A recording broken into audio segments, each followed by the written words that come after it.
Connect হয়েছে না? হ্যাঁ হ্যাঁ।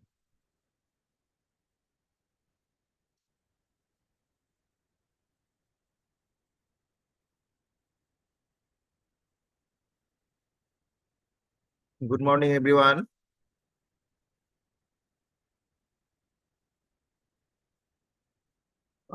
তোমরা যে কোনো একজন একটু মাইক্রোফোনটা অন করো। Good তাহলে morning, আমি sir.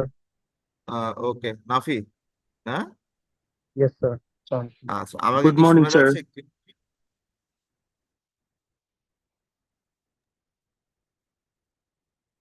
আমাকে শুনতে পাচ্ছো clearly? Ji, sir. Okay.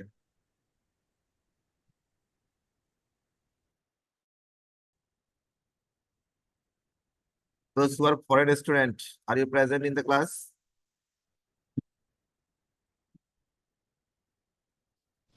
Yes, sir. Yes, sir. Okay. Yes, sir. Okay. In last class, we have already discussed about the penicillin, right?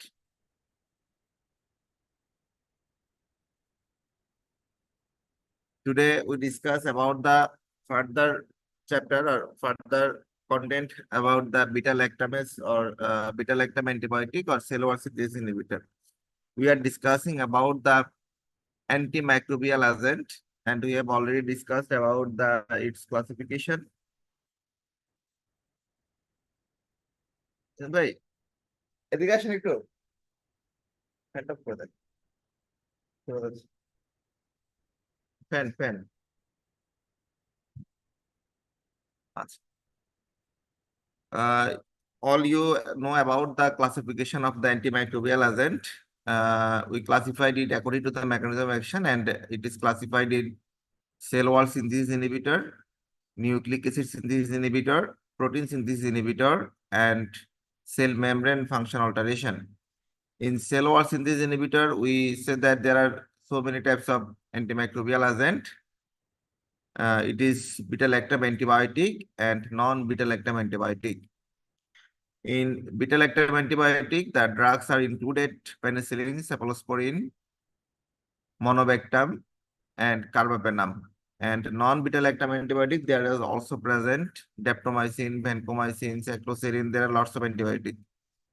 So today we discuss about the cephalosporin. This is almost same as penicillin. So in case of cephalosporin, there are some basic properties of cephalosporin, and this is more stable, and this is broad spectrum antibiotic. According to spectrum, we classified the antimicrobial agent in broad spectrum, narrow spectrum, and extended spectrum. I think all of you know about the why we call broad spectrum, why we called narrow spectrum, and why we called extended spectrum. Can you someone explain this? Why you call this broad spectrum antibiotic?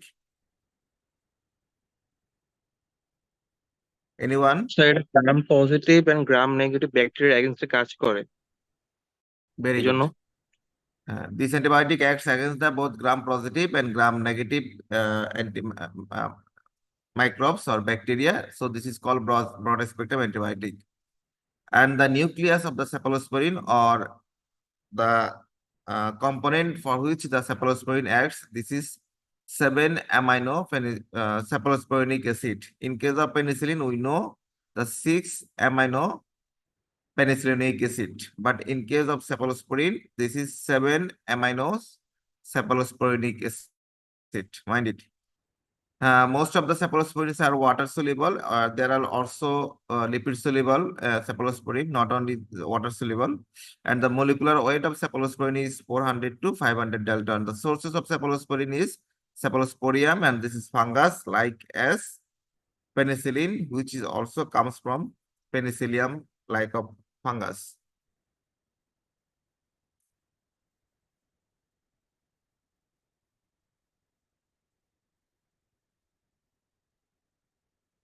Ask.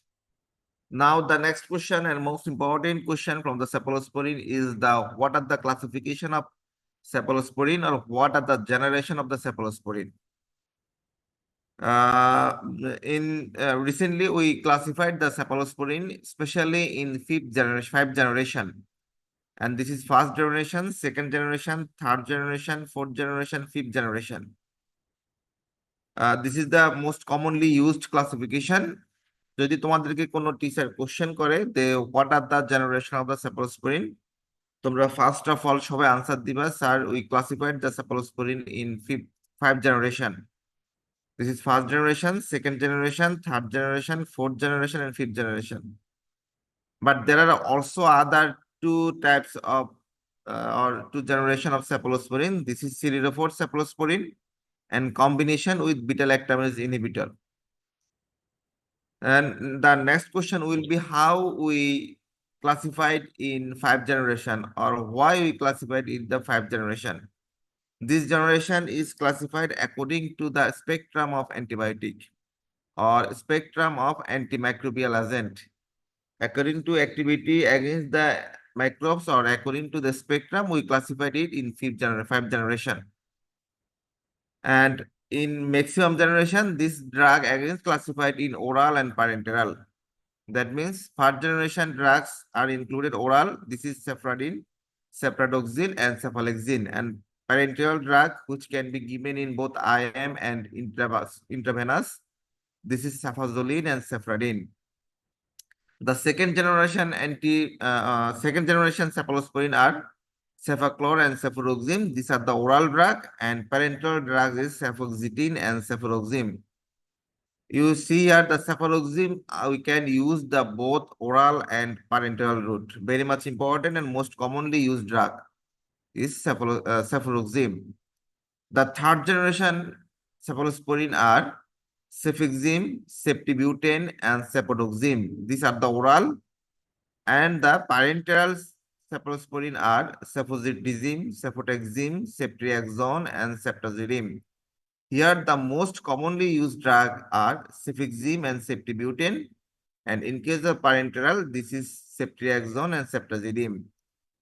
If you observe or if you go to the ward or your patient drug list, if you see, then you see the maximum drug which is given the patient in intravenous or intramuscular route.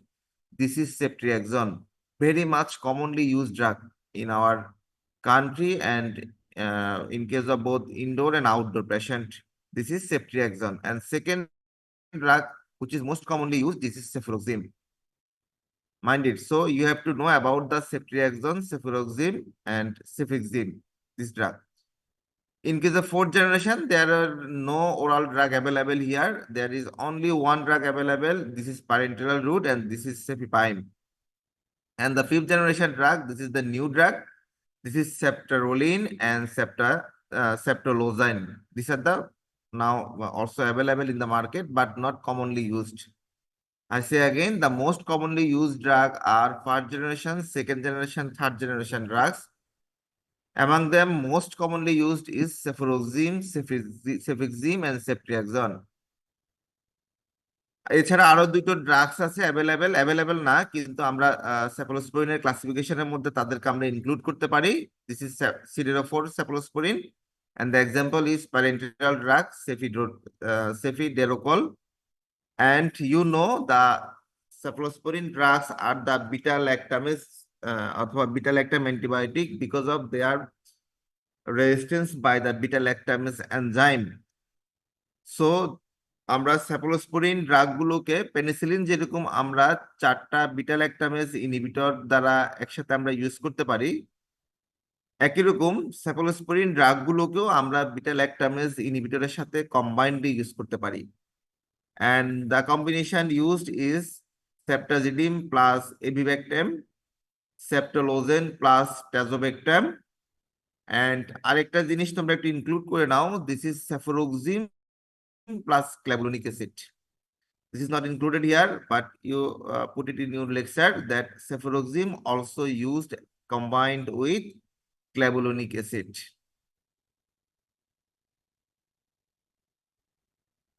লিখেছে সবাই?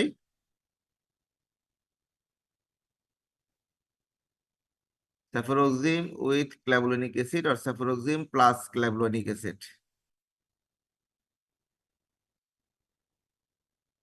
লিখা হয়েছে? এটা Yes, জিজ্ঞেস sir. আচ্ছা ঠিক আছে। এরপরে আসি, আমি প্রথমে বললাম আমরা এই যে জেনারেশন গুলো ভাগ করলাম এটা অ্যাকর্ডিং টু স্পেকট্রাম। কিভাবে স্পেকট্রাম আমরা ভাগ করলাম? তোমরা এখানে এই যে ফার্স্ট জেনারেশন থেকে ফিফথ জেনারেশন, জেনারেশন যত বাড়ে এই ড্রাগ গুলোর কিছু ক্যারেক্টারিস্টিক্স কিংবা প্রপার্টিস চেঞ্জ হয়। সেই প্রপার্টিস গুলো কি কি চেঞ্জ হয়? আমরা যখন ফার্স্ট জেনারেশন ড্রাগ গুলো দেখবো, আমরা দেখতে পাবো এই জেনারেশনের ড্রাগ গুলো most commonly active against the gram positive bacteria, এবং তারা mostly inactive or mostly resistance to the gram negative bacteria.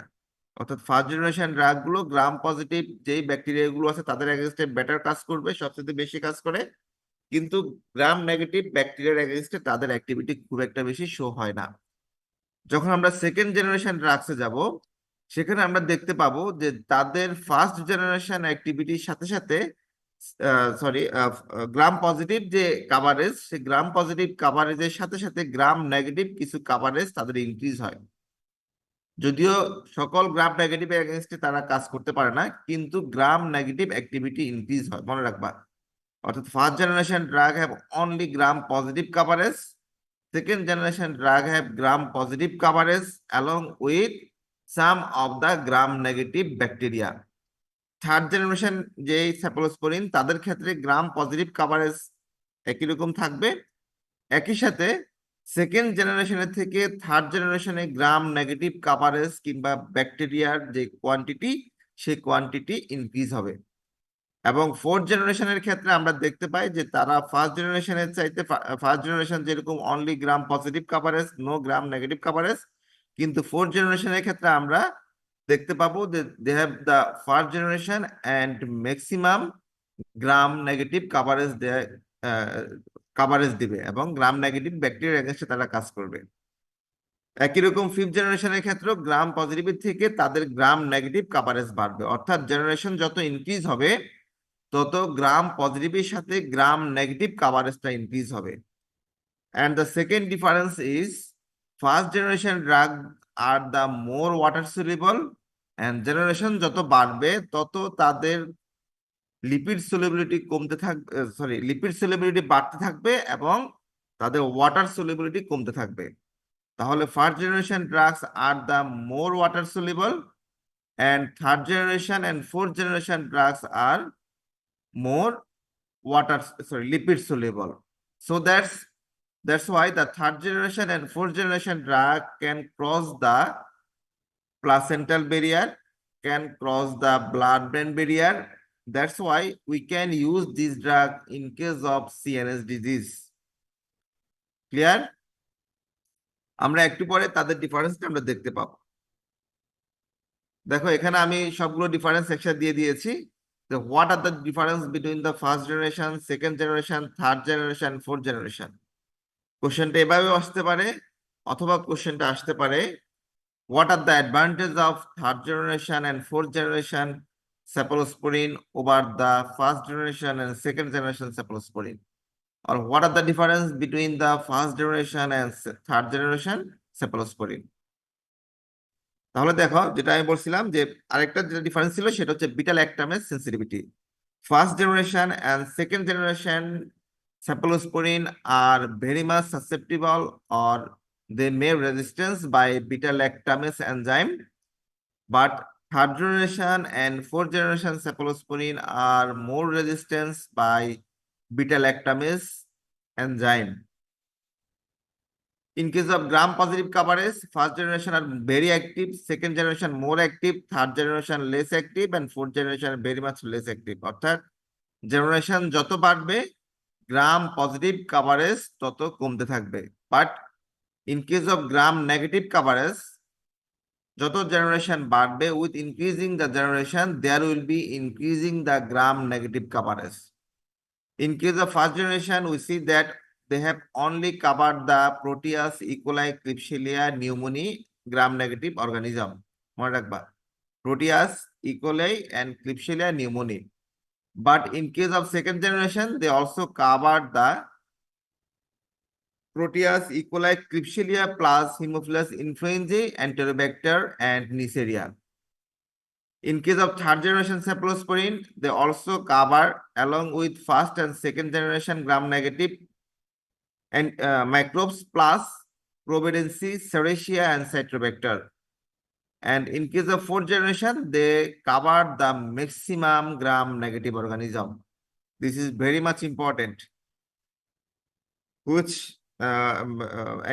the cephalosporin গুলো আছে, যে cephalosporin গুলো কোন কোন গ্রাম-নেগেটিভ ব্যাকটেরিয়াকে কভার করবে? ফার্স্ট জেনারেশন কাদেরকে কভার করবে? সেকেন্ড জেনারেশন কোন কোন গ্রাম-নেগেটিভকে কভার করবে? থার্ড জেনারেশন কোন কোন গ্রাম-নেগেটিভকে কভার করবে? এন্ড ফোর্থ জেনারেশন কোন কোন গ্রাম-নেগেটিভকে কভার করবে?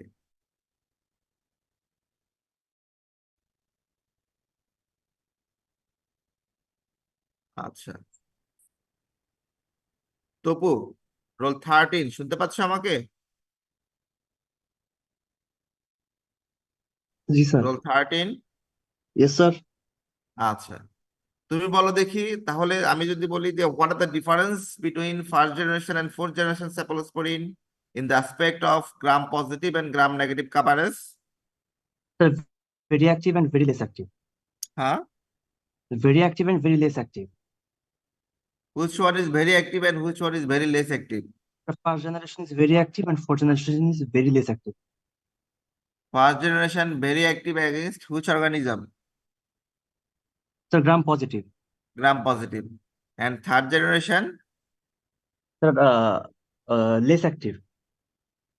against Gram positive coverage. gram positive. But in case of gram negative,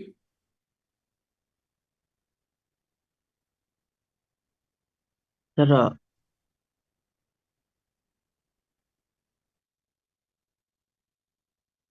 in case of gram negative, sir, first generation Proteus, Escherichia coli, Klebsiella pneumonia. হ্যাঁ এগুলো কি? Sir এটা হচ্ছে first generation. কি first generation এই organism তিনটাকে কি কি এগেইনস্টে কাজ করবে না কাজ করবে না? স্যার কাজ করবে, করবে। ক্রাইটেরিয়া আর করবে। যদি আমরা বলি সেকেন্ড জেনারেশন থার্ড জেনারেশনের ক্ষেত্রে গ্রাম নেগেটিভ কভারেজ কি হবে? স্যার স্যার বুঝি নাই কথাটা। In case of second generation third generation increase হওয়ার সাথে সাথে গ্রাম নেগেটিভ কভারেজ বাড়বে না কমবে? স্যার জেনারেশন বাড়ার সাথে স্যার কভারেজ বাড়বে। বাড়বে। আচ্ছা ঠিক আছে, সবাই মনোযোগ দাও ক্লাসে। অনলাইনে এসে শুধুমাত্র জয়েন করে ঘুমালে হবে না, আমি কিন্তু সবাইকে মাঝে মাঝে কোশ্চেন ধরবো ব্লাইন্ডলি। তাহলে আমি আবারও বলতেছি, সেফালোস্পোরিনের ক্ষেত্রে জেনারেশন যত বাড়বে, with increasing the generation there will be decreasing the gram negative activity, and with increasing the generation there will be increasing gram negative activity. মনে রাখবা। Then next the difference is lipid solubility. আমি প্রথমে বলছিলাম যে first generation second generation water solubility বেশি, তাদের lipid solubility কম থাকে। But in case of third and fourth generation there will be more lipid soluble, and যেহেতু তাদের লিপিড সলিবিলিটি বাড়ে, তারা আমাদের যে বিভিন্ন ধরনের ব্যারিয়ার গুলো আছে, বায়োলজিক্যাল মেমব্রেন কিংবা বায়োলজিক্যাল ব্যারিয়ার, সে বায়োলজিক্যাল ব্যারিয়ারকে ক্রস করার অ্যাবিলিটি তাদের বেশি থাকে।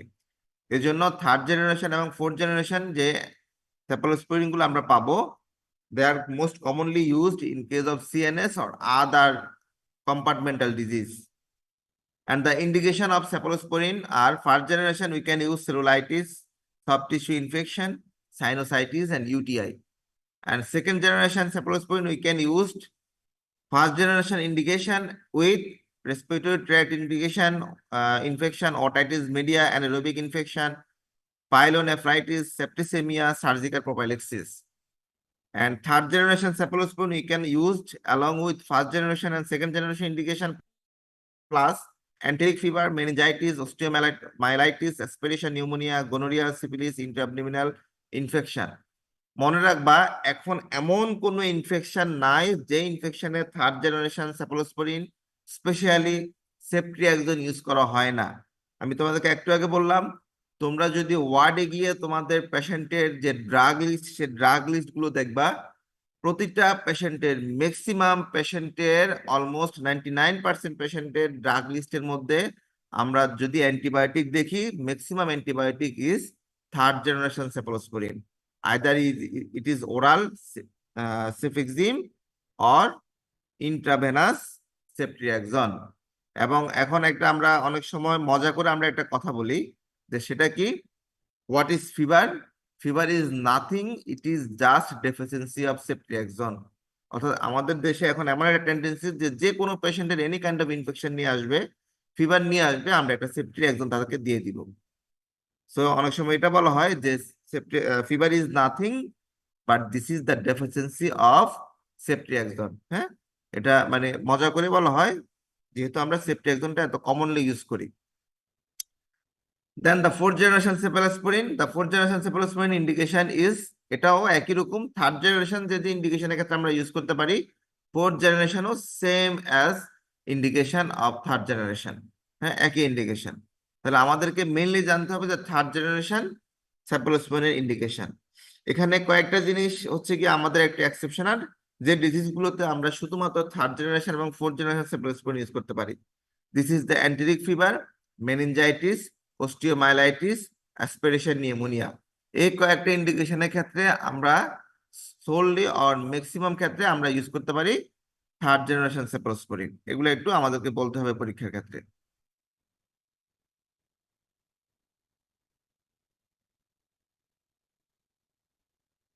স্যার কোনগুলো একটু আরেকবার বলেন। আচ্ছা, আমি আবারও বললাম যে থার্ড জেনারেশন এবং fourth generation cephalosporin maximum infection আমরা ইউজ করি। এমন কোনো ইনফেকশন না যেখানে থার্ড জেনারেশন এবং ফোর্থ জেনারেশন সেফালোস্পোরিন ইউজ করা হয় না। বাট কিছু কিছু ইনফেকশন আছে যে ইনফেকশন গুলোতে আমরা ফার্স্ট লাইন ট্রিটমেন্ট হিসাবে অর্থাৎ যে ক্ষেত্রে আমরা অ্যান্টিবায়োটিক যদি কনসিডার করি, প্রথমে আমাদেরকে কনসিডার করতে হবে থার্ড জেনারেশন এবং fourth generation cephalosporin. And the infection আর এন্টেরিক ফিভার, অর্থাৎ আমরা যেটাকে টাইফয়েড এবং প্যারাটাইফয়েড বলি। এন্টেরিক ফিভারের ক্ষেত্রে আমরা ইউজ করব, মেনিনজাইটিসের ক্ষেত্রে আমরা ইউজ করব, অস্টিওমাইলাইটিসের ক্ষেত্রে ইউজ করব, অ্যাসপিরেশন নিউমোনিয়ার ক্ষেত্রে আমরা ইউজ করব থার্ড জেনারেশন এবং fourth generation cephalosporin first line drug হিসাবে। অন্য ড্রাগও ইউজ করা যায়, বাট ফার্স্ট লাইন ড্রাগ হিসাবে আমরা এই ডিজিজগুলোর ক্ষেত্রে আমরা থার্ড জেনারেশন এবং ফোর্থ জেনারেশন সেফালোস্পোরিন গুলো ইউজ করব।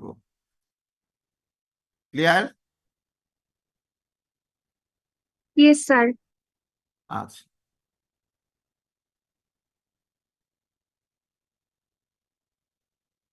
এরপর আসে আমরা what are the mechanism of action of the cephalosporin. এটা সেম অ্যাজ পেনিসিলিন।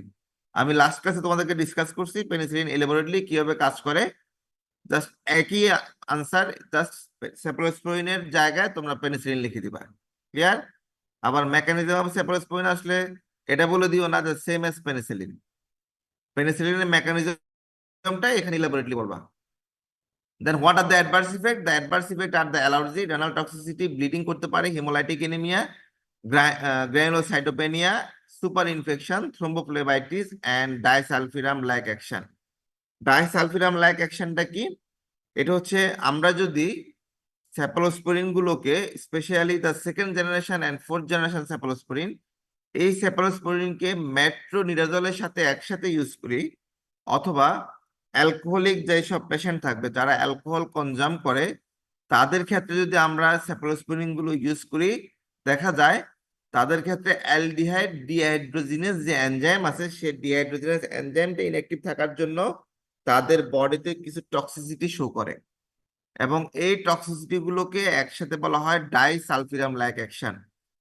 ডাইসালফিরাম লাইক অ্যাকশনটা আমরা ইলাবোরেটলি ডিসকাস করব যখন আমরা মেট্রোনিডাজল অ্যান্টিমাইক্রোবিয়াল এজেন্ট আমরা যখন ডিসকাস করব তখন সেখানে ইউজ করব। জাস্ট এটা মনে রাখো যে সেফালোস্পোরিন যদি অ্যালকোহলিক পেশেন্টদের ক্ষেত্রে ইউজ করা হয় সেখানে কিছু রিয়াকশন দেখা দেয়, সেই রিয়াকশন গুলোকে আমরা বলি ডাইসালফিরাম লাইক অ্যাকশন। এন্ড এটা কি, এটা হচ্ছে গিয়ে ওই সকল পেশেন্টের ক্ষেত্রে হাইপোটেনশন হয়, ডিজিনেস হয়, ড্রাউজিনেস হয়, হেডেক হয়, এবং অনেক ক্ষেত্রে অল্টার দ্য কনসাস লেভেল হতে পারে। এগুলোকে একসাথে বলা হয় ডাইসালফিরাম লাইক অ্যাকশন। আচ্ছা, দেন দ্য মোস্ট কমন কোশ্চেন যেটা একটু আগে আমি বললাম যে write down the advantage of third generation cephalosporin over the fourth generation, অথবা এখানে আরেকটা জিনিস লিখতে পারো, থার্ড জেনারেশন না, এখানে একটু হয়েছে, write down the advantage of first generation cephalosporin over the fourth generation cephalosporin. What are the advantage of first অথবা third generation cephalosporin over the first generation cephalosporin? or next question আসতে পারে, what are the difference between the first generation cephalosporin with the third generation cephalosporin? হ্যাঁ, এভাবে আসতে পারে। আচ্ছা, মোটামুটি আমাদের সেফলোস্পোরিন এতটুকুই, এখান থেকে আর খুব একটা বেশি জানার দরকার নাই। এরপরে আমরা আসি আদার যে আমাদের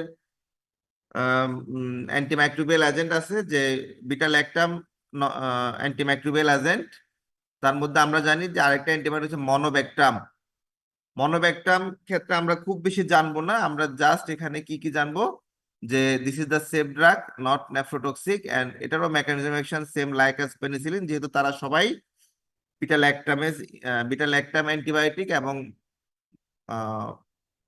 সবগুলো ড্রাগই হচ্ছে আমাদের সেল ওয়াল সিনথেসিসকে ইনহিবিট করবে।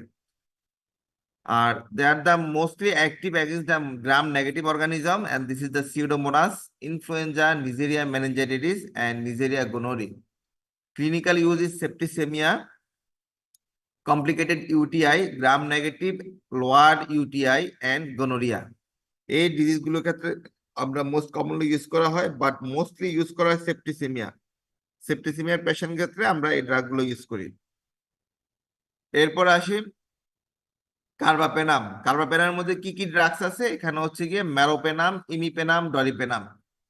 এই ড্রাগগুলোকে একসময় আমরা রিজার্ভ ড্রাগ হিসাবে ডিসকাস করতাম। রিজার্ভ ড্রাগগুলো কি, যখন পেশেন্টদের ক্ষেত্রে, ম্যাক্সিমাম পেশেন্টের ক্ষেত্রে ম্যাক্সিমাম অ্যান্টিবায়োটিক যখন, অথবা কমনলি ইউজড অ্যান্টিবায়োটিক যখন রেজিস্ট্যান্স ডেভেলপ করে, তখন এই রিজার্ভ অ্যান্টিবায়োটিক গুলো ইউজ করা হয়, লাইক অ্যাজ মেরোপেনাম এন্ড ইমিপেনাম।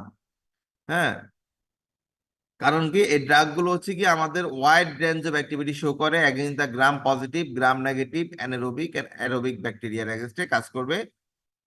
এবং তাদের যে অ্যাক্টিভিটি সেটা হচ্ছে broad spectrum activity.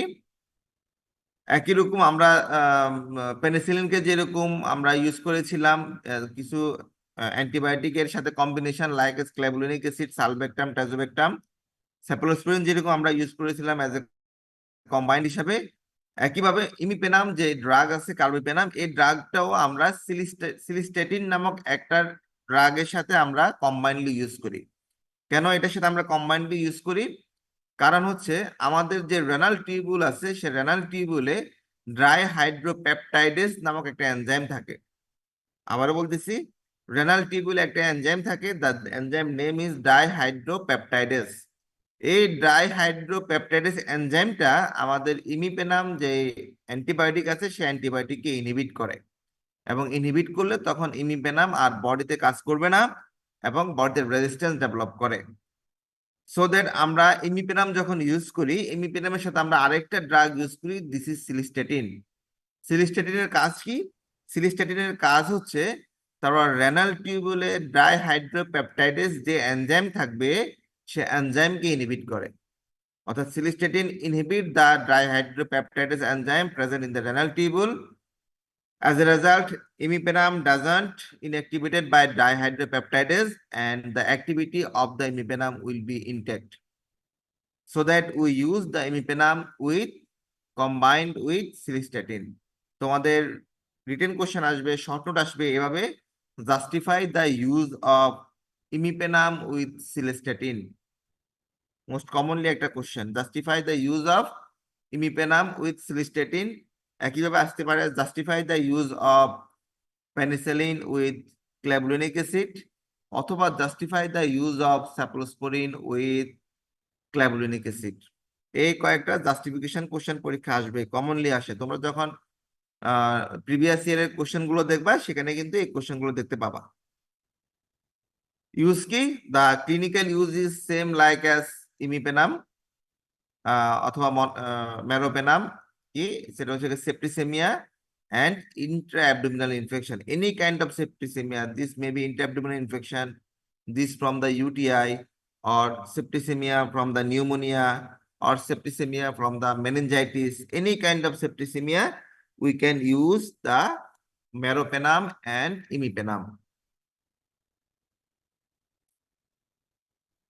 Now the non-beta-lactam cell wall synthesis inhibitor. The non-beta-lactam cell wall synthesis inhibitor, we call this non-beta-lactam cell wall synthesis inhibitor because of they are not breakdown or not resistance by the beta-lactamase enzyme. That's why they are called the non-beta-lactam antibiotic. But they also inhibit the cell wall synthesis. So this is called non-beta-lactam cell wall synthesis inhibitor. And the drug is vancomycin, daptomycin, bacitracin, and cycloserine. আচ্ছা, এখান থেকে আমাদের খুব বেশি জানার দরকার নেই, আমরা জাস্ট স্পেসিফিক কয়েকটা কোশ্চেন জানবো অ্যাবাউট দ্য ভ্যানকোমাইসিন।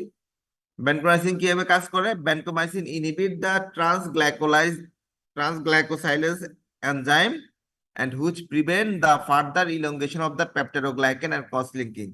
আমি যখন পেনিসিলিন পড়িয়েছিলাম তোমাদেরকে আমি বলেছিলাম যে পেপটিডোগ্লাইকেন কিভাবে তৈরি হয়, এর মধ্যে ক্রস লিঙ্কিং কিভাবে তৈরি হয়। সেখানে একটা এনজাইম প্রয়োজন হয়, যে এনজাইমের নাম হচ্ছে ট্রান্সগ্লাইকোলাইজ এনজাইম। এই এনজাইমের কাজ কি? They elongate the peptidoglycan chain by cross linking or by adjusting the amino acid chain অথবা ডিএলআর চেইন। ডিএলআর চেইন গুলো যে একটা একটার সাথে বাইন্ড করে, এখানে একটা এনজাইম কাজ করে, সেই enzyme is transglycosylase enzyme. So vancomycin inhibit this transglycosylase enzyme and inhibit the further elongation of the peptidoglycan and cross-linking. Vancomycin indication ki? The indication is sepsis, endocarditis, methicillin-resistant Staphylococcus aureus, meningitis, and antibiotic associated with enterocolitis caused by Clostridium difficile. এখানে কিছু unique indication আছে, যে indication গুলোর ক্ষেত্রে আমরা শুধুমাত্র vancomycin use করতে পারি। এন্ড দ্য ইন্ডিকেশন কি? সেটা হচ্ছে কি endocarditis. Endocarditis is the disease of the cardiac myocyte or cardiac endocardium, where we can the first line drug is vancomycin. So এটা আমাদের মনে রাখতে হবে ইন্ডিকেশন অফ দ্য ভ্যানকোমাইসিনের ক্ষেত্রে। This is endocarditis. দেন আরেকটি ইন্ডিকেশন হচ্ছে মেথিসিলিন রেজিস্ট্যান্স স্টেফাইলোকক্কাস অরিয়াস। আমি তোমাদেরকে যখন পেনিসিলিন পড়িয়েছিলাম, সেখানে আমি তোমাদেরকে পড়িয়েছিলাম যে অ্যান্টি স্টেফাইলোকক্কাল পেনিসিলিন। মনে আছে anti staphylococcal penicillin? Roll 2 Nasrin Nahar, roll 2। হ্যাঁ, মনে আছে অ্যান্টি স্টেফাইলোকক্কাল পেনিসিলিন ড্রাগ গুলোর নাম কি কি?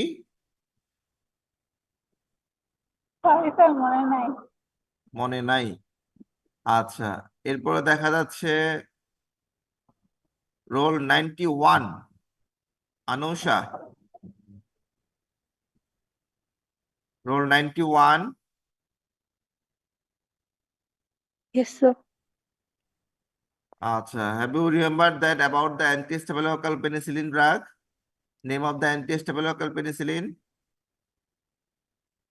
No, sir. No, sir. Anyone? কে বলতে পারবা? মেথিসিলিন। Very good. আর very good. The drug are the flucloxacillin, dicloxacillin, ocloxacillin, nefloxacillin, methicillin. হ্যাঁ, এই ড্রাগ গুলো আমরা কোথায় ইউজ করি? যে সকল ইনফেকশন স্টেফাইলোকক্কাস অরিয়াস দ্বারা হয়, সেই ইনফেকশন গুলোতে আমরা ইউজ করি। এই জন্য এদেরকে বলা হয় anti staphylococcal penicillin. Clear? And the indication is skin infection, any kind of skin infection. This may be cellulitis, this may be boil, this may be carbuncle, this may be soft tissue infection. যে কোনো ধরনের skin ইনফেকশনের ক্ষেত্রে আমরা use করতে পারি যে এই anti staphylococcal penicillin গুলো। কিন্তু এখানে একটা প্রবলেম হচ্ছে, এই অ্যান্টি স্টেফাইলোকক্কাল পেনিসিলিন গুলোর ক্ষেত্রে কিছু কিছু ক্ষেত্রে আমরা দেখতে পাই যে স্টেফাইলোকক্কাস অরিয়াস কিছু কিছু ব্যাকটেরিয়া তারা কি করে, তারা মেথিসিলিন কিংবা এই ফ্লুক্লোক্সাসিলিন কিংবা অক্লোক্সাসিলিনের এগেইনস্টেও রেজিস্ট্যান্স ডেভেলপ করে। Not the all staphylococcus aureus, but some of the staphylococcus aureus can also resistance against the this anti-staphylococcal penicillin, cloxacillin, flucloxacillin, ocloxacillin, methicillin. সেক্ষেত্রে এই অর্গানিজম গুলোকে আমরা তখন বলি মেথিসিলিন রেজিস্ট্যান্স স্টেফিলোকাস অরিয়াস, অর্থাৎ যে সকল স্টেফিলোকাস অরিয়াস অ্যান্টি স্টেফিলোকাস পেনিসিলিন এগেনস্টে রেজিস্ট্যান্স ডেভেলপ করে, সেই সকল স্টেফিলোকাস অরিয়াসকে বলা হয় মেথিসিলিন রেজিস্ট্যান্স স্টেফিলোকাস অরিয়াস। এই সকল মেথিসিলিন রেজিস্ট্যান্স স্টেফিলোকাস অরিয়াস যে অর্গানিজম গুলো আছে তাদের ক্ষেত্রে আমরা ইউজ করতে পারি ভ্যানকোমাইসিন, এবং the solely use drug is vancomycin. আরো কিছু ড্রাগস আছে যেগুলো আমি একটু পর তোমাদেরকে বলে দিব, বাট ম্যাক্সিমাম ক্ষেত্রে ইউজ করা হয় vancomycin. Clear? And the last one is antibiotic associated enterocolitis. আমাদের কিছু কিছু অ্যান্টিবায়োটিক আছে যে অ্যান্টিবায়োটিক গুলো আমরা ইউজ করলে ক্লস্ট্রিডিয়াম ডিফিসিলি নামক একটা ব্যাকটেরিয়া থাকে, যে ব্যাকটেরিয়া গুলো পেশেন্টের বডিতে কিংবা আমাদের জিআই ট্র্যাক্ট আছে, সেই জিআই ট্র্যাক্টের ক্ষেত্রে সিউডো মেমব্রেনাস কোলাইটিস নামক একটা ডিজিজ প্রডিউস করে। এটাকে আমরা বলি যেহেতু অ্যান্টিবায়োটিক ইউজ করার পরে হচ্ছে অথবা অ্যান্টিবায়োটিক ইউজ করার জন্য হচ্ছে, এবং the bacteria is Clostridium difficile, এজন্য এই ডিজিজটাকে বলা হয় antibiotic associated enterocolitis caused by Clostridium difficile. এই ডিজিজের ক্ষেত্রে আমরা ইউজ করতে পারি vancomycin. Then what are the adverse effects of vancomycin? The adverse effect is phlebitis, ototoxicity, nephrotoxicity, Redman syndrome. Do you know what is phlebitis? What is phlebitis? Anyone? Phlebitis is the infection or inflammation of the vein. আমাদের artery এবং vein থাকে না, যদি কোনো কারণে ভেনের মধ্যে infection হয়, this is called phlebitis. And the another adverse effect is Redman syndrome. আমরা কেন Redman syndrome বলতেছি? Because of vancomycin যখন ইউজ করা হয়, এই ভ্যানকোমাইসিন আমাদের বডিতে হিস্টামিন রিলিজকে ইনক্রিজ করে। যেহেতু তারা হিস্টামিন রিলিজকে ইনক্রিজ করে, এজন্য আমাদের বডিতে তখন একটা অ্যানাফাইলেকটিক রিয়াকশন হয় কিংবা অ্যালার্জিক রিয়াকশন হয়। আমরা জানি যখনই অ্যানাফাইলেকটিক রিয়াকশন কিংবা অ্যালার্জিক রিয়াকশন হয় তখন আমাদের বডিটা ফ্লেয়ার আপ হয়ে যায়, রেডনেস হয়ে যায়। এজন্য ভ্যানকোমাইসিন অ্যাসোসিয়েটেড যদি কোনো অ্যালার্জিক কন্ডিশন হয়, সে অ্যালার্জিক কন্ডিশনকে বলা হয় রেডম্যান সিনড্রোম। ক্লিয়ার? অনেক সময় কোশ্চেন করবে why we call this Redman syndrome. আমাদের ফার্মাকোলজিতে কিছু ইন্টারেস্টিং সিনড্রোম আছে, যেমন কি কালার দেখে আমরা পেশেন্টের ডিজিজ ডায়াগনোসিস করতে পারি। তার মধ্যে একটা হচ্ছে রেডম্যান সিনড্রোম। যদি কারো কোনো ড্রাগ ইনডিউস করার পরে বডি রেডনেস হয়, আমরা ধরে নেব this is due to vancomycin. একইভাবে আরেকটা ডিজিজ আছে, আরেকটা সিনড্রোম আছে, this is called grey baby syndrome. আমরা যখন ক্লোরামফেনিকল পড়বো, ক্লোরামফেনিকলের ক্ষেত্রে আমরা একটা কমন অ্যাডভার্স ইফেক্ট দেখবো। যদি বাচ্চাদের ক্ষেত্রে ক্লোরামফেনিকল ইউজ করা হয়, তখন তাদের ক্ষেত্রে তাদের যে স্কিন কালারটা আছে সেই স্কিন কালারটা গ্রে কালার হয়ে যায় বা গ্রে ডিসকালারেশন হয়। এই জন্য ওই ডিজিজটাকে বলা হয় গ্রে বেবি সিনড্রোম। হ্যাঁ, আরেকটা হচ্ছে কি আমাদের পিঙ্ক কালার সিনড্রোম অথবা ব্লুইশ পিঙ্ক কালার সিনড্রোম। এটা কখন হবে? যদি পিঙ্ক কালার হবে যখন কার্বন মনোক্সাইড পয়জনিং হয় কোনো বডিতে, সে সকল ক্ষেত্রে কার্বন মনোক্সাইডের জন্য আমাদের বডিতে একটা মানে গ্রে রেডিশ কালার অথবা পিঙ্ক কালার ডেভেলপ করে, এই জন্য এটাকে বলা হয় পিঙ্ক কালার সিনড্রোম। আর একটা হচ্ছে bluish colour syndrome. This is যখন বডিতে আমাদের সায়ানোসিস হয়ে যায় এনি কাইন্ড অফ পয়জনিং এর জন্য, তখন এটাকে বলা হয় ব্লু কালার সিনড্রোম অথবা সায়ানয়েড কালার সিনড্রোম। হ্যাঁ, এগুলো একটু তোমরা মনে রাখবা। বাট আমাদের ক্ষেত্রে মোর ইম্পর্টেন্ট হচ্ছে গিয়ে ভ্যানকোমাইসিনের ক্ষেত্রে Redman syndrome, and in case of chloramphenicol this is gray baby syndrome. Short note আসে অনেক ক্ষেত্রে। আচ্ছা, এখানে আমি তোমাদেরকে কিছু অ্যান্টিবায়োটিকের নাম দিয়ে দিয়েছি, যে অ্যান্টি সিউডোমোনাল অ্যান্টিবায়োটিক, অর্থাৎ সিউডোমোনাস অরিয়াস যদি কোনো ইনফেকশন হয় সেক্ষেত্রে আমরা কোন কোন অ্যান্টিবায়োটিক ইউজ করতে পারি। This is the extended spectrum antibiotic, third generation, fourth generation cephalosporin, monobactam, carbapenem, aminoglycoside, fluoroquinolone, erythromycin. Gram negative ব্যাকটেরিয়ার ক্ষেত্রে আমরা কোন কোন অ্যান্টিবায়োটিক গুলো ইউজ করতে পারি, like broad spectrum penicillin, extended spectrum penicillin, third generation, fourth generation cephalosporin, যেটা আমি একটু আগে বলে আসলাম, the first generation এবং second generation cephalosporin more active against the gram positive organism, but third generation এবং fourth generation cephalosporin are more active against the gram negative organism. আমরা use করতে পারি monobactam, carbapenem, aminoglycoside, fluoroquinolone, tetracycline. In case of enteric fever অর্থাৎ typhoid and প্যারাটাইফয়েডের ক্ষেত্রে আমরা use করতে পারি সেফট্রিয়াক্সন। একটু আগে বলে আসছিলাম দ্য থার্ড জেনারেশন সেফলোস্পোরিনের কিছু ইউনিক ইন্ডিকেশন আছে, তার মধ্যে একটা হচ্ছে এন্টেরিক ফিভার। তাহলে দেখো এখানে হচ্ছে ceftriaxone, azithromycin, ciprofloxacin, amoxicillin, cotrimoxazole, but in most cases we are used the ceftriaxone and the dose is 2 gram 12 hourly daily. একটু লিখে রাখো, what are the dose of the ceftriaxone in case of enteric fever? This is the 2 gram 12 hourly for 14 days. 2 gram 12 hourly for 14 days. আমরা ceftriaxone আমরা most common widely আমরা যখন ceftriaxone use করি maximum ক্ষেত্রে আমরা ইউজ করতে পারি 1 gram 12 hourly, but only ceftriaxone in case of enteric fever we have to use the 2 gram 12 hourly for 14 days মনে রাখবা। and in case of UTI ক্ষেত্রে আমরা কোন ড্রাগ ইউজ করব, UTI এর ক্ষেত্রে drug of choice nitrofurantoin, cefuroxime, ciprofloxacin, coamoxicillin and gentamicin. এই বক্সটা যদি তোমাদের লেকচার শিটে ইনক্লুডেড না থাকে তোমরা কাইন্ডলি এটা একটু এই মুহূর্তে স্ক্রিনশট কিংবা ছবি তুলে রাখো। এটা হয়তো তোমাদের লেকচার শিটে দেওয়া নাই, বাট এখান থেকে এটা ইম্পর্টেন্ট। কেন ইম্পর্টেন্ট হচ্ছে এখান থেকে রিটেন কোশ্চেন আসতে পারে, এবং more important is for MCQ.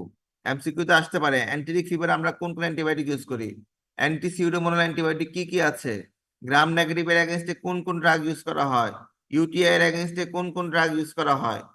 হ্যাঁ, এভাবে এমসিকিউ আসতে পারে।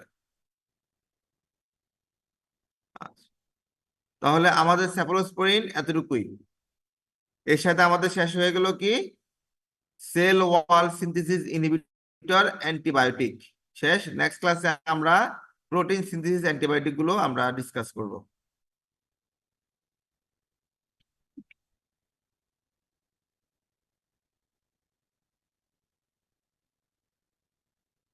আচ্ছা, তোমাদের রোল কল কিভাবে করা হয় অথবা রোল কল কিভাবে করো তোমরা?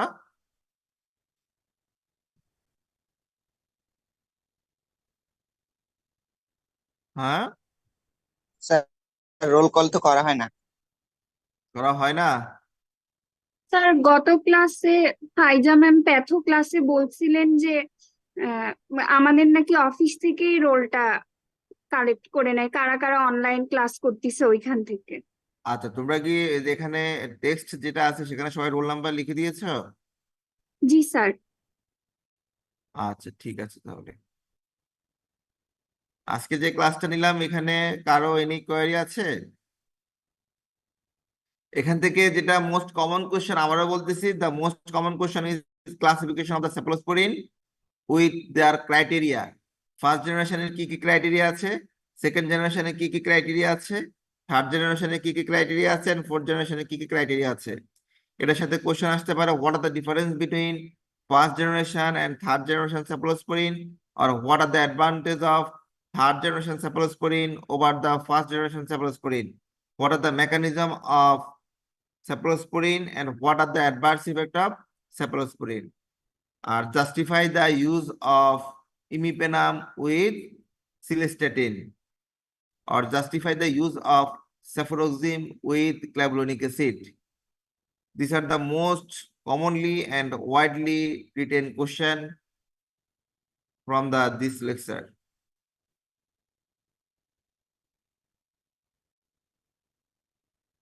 ঠিক আছে, তাহলে আজকে এতটুকুই। নেক্সট ক্লাসে ইনশাল্লাহ নেক্সট টপিকস নিয়ে আমরা ডিসকাস করব। আর মোস্ট প্রবাবলি তোমাদের নেক্সট উইক থেকে আমরা অফলাইন ক্লাসে চলে যাব। যারা ঢাকায় আছো কিংবা বাংলাদেশে যারা আছো তারা অবশ্যই আমাদের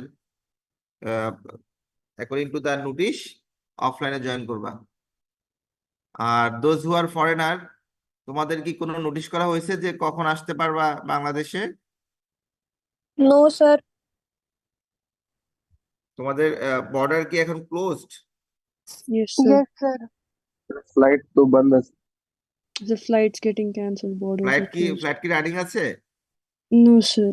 Also, sir, the visa centers are also closed.